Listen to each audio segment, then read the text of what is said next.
Hey everyone, so today I'm going to be telling you about the resultant force.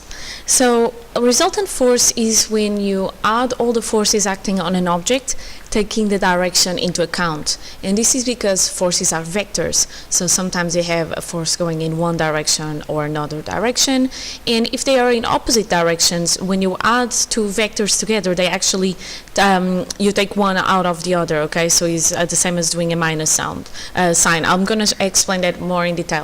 So when you have the forces acting on an object, they may be balanced or unbalanced, okay?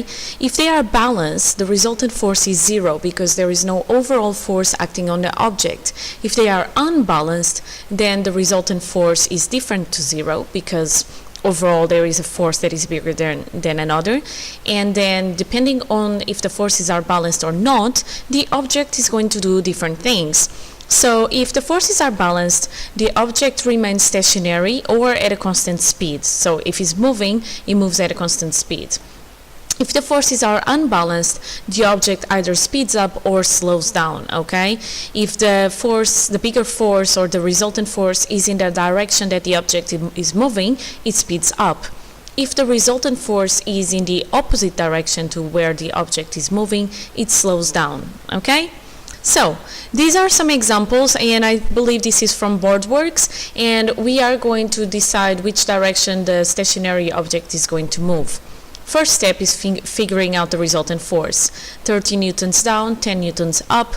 They are in opposite directions, so the resultant force is 20 newtons, 30 minus 10, and is in the direction downwards, the downwards direction, because that's the bigger arrow, the bigger vector, okay? So it will move down with 20 newtons, okay? All right, the second exercise, I have 10 newtons up, 10 newtons down.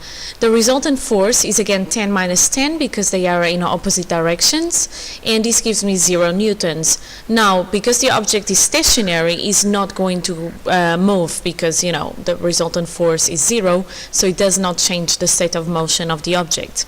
This one, 45 up, 30 newtons down. So again, I take away 30 from 45, so that gives me 15 newtons. The bigger force is upwards, so it's going to be 15 newtons up. And then finally this one, 30 newtons to the left, 25 to the right.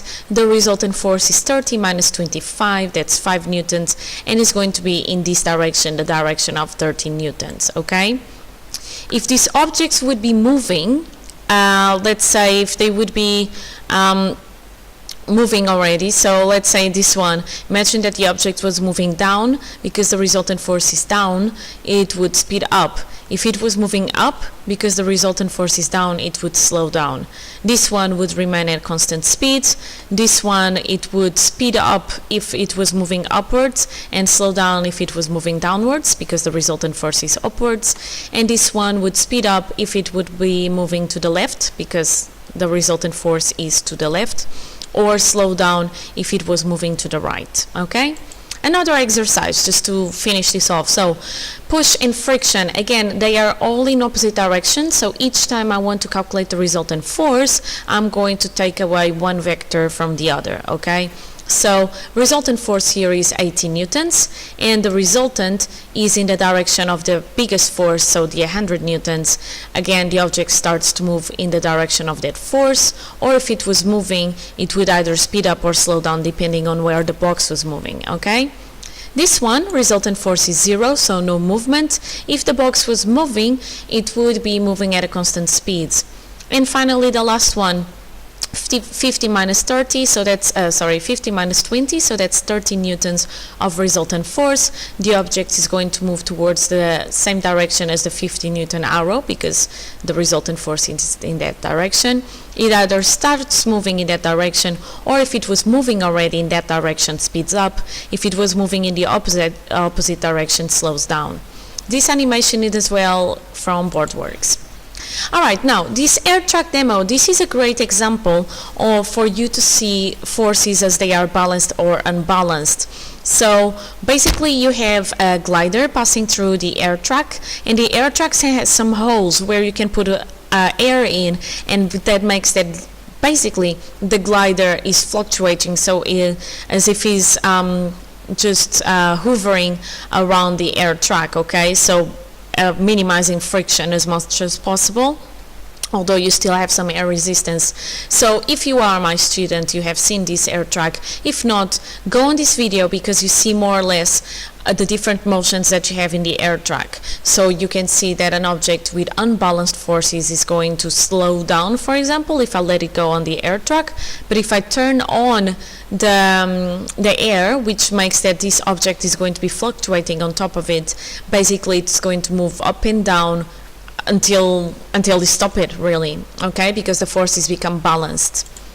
All right, quick exercise. I have two quick exercises. Describe the movement of the airplane going faster or slower. So this airplane has a bigger force forward, so the engine force is bigger, so the object is speeding up, so moving faster, okay? What can you tell about the thrust force and the air resistance when the plane is moving at constant speed? This would be equal. What can you tell about the force of gravity and the reaction when the plane's height is constant? They would be the same as well, otherwise the plane would be moving up or down. The driver just hit the brake pedal. Is the car moving backwards? Explain your answer. The car hit the brake pedal, but the resultant force is backwards. That does not mean the car is moving backwards, so the car is only slowing down. What can you say about the resultant force? If the brakes had been applied harder, the resultant force would be bigger because you would have a larger force in the opposite direction to the motion, okay? In this one, again, I have a force, so it's a couple of exercises now. Team A make 1,000 newtons, Team B makes 800 newtons, they are doing the tug of war. Team A has the biggest force, so the resultant force is 200 newtons in the direction of Team A, so Team A is going to win, okay? And I believe this is the last one. Tell if the sentences are true or false and correct the false sentences. When an airplane is landing, the resultant force is forward. That is false. The landing means that the object is slowing down, so it's backwards. When a plane is stopped, the resultant force is zero and the forces are balanced. That is true. A tractor tries to pull a car from the mud with a force of 250 newtons. The car does not move. This means the friction is smaller than 250 newtons. No, the friction must be bigger because you would have to overcome the force making the tractor or the car, not to move, okay? So for the car to move, then the forces would have to be balanced, okay? A force of 300 newtons makes the car move at a steady speed. This means, it should be IS only, not E in here. Means that the forces are unbalanced and that the frictional force is higher than 300 newtons. The frictional force would be 300 newtons and the forces would be balanced, okay? Because again, now the car is moving at steady speed. I believe that's all. It is. So up to my next video. Be happy and healthy. Bye!